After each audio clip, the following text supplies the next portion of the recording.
The fact is, you don't lack consistency, you lack discipline. I wanted to share something about consistency and discipline today, something that's really helped me to build consistency over the long term.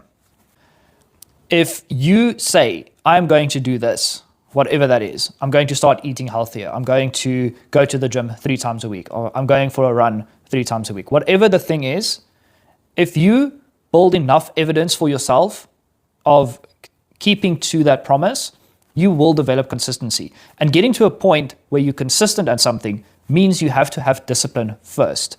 You already have certain aspects of your life where you show consistency. If you have a job that you go to every day, you are consistent. You wake up in the mornings, you get in your car, you go to your job, you do the work, you come home. That is consistency. And the only reason it's consistent is because you had enough discipline at the start to get into the routine, to build the habits of going to the job. There was enough motivation and habits for you to actually stay consistent with that. And initially that was discipline. That was you needing to go to work because you need to pay rent or you need food or whatever the motivation was.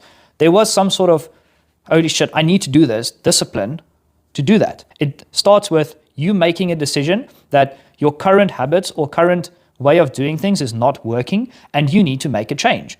And the way you make the change is picking something and sticking to that for a long period of time. And not to become overwhelmed with how many things you need to do, but just pick one thing and start with that. If that means you start going to the gym 3 times a week, but you just spend 2 minutes there, that's fine. There was an example in the James Clear Atomic Habits book that really stood out to me. There was this guy who said, he wants to build a habit of going to the gym, but he feels like he's not someone that's consistent.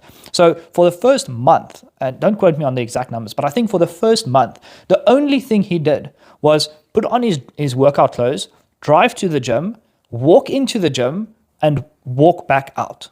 He did that for a whole month. He didn't spend longer than 5 minutes in the gym because he wanted to build the habit, the discipline, to go to the gym.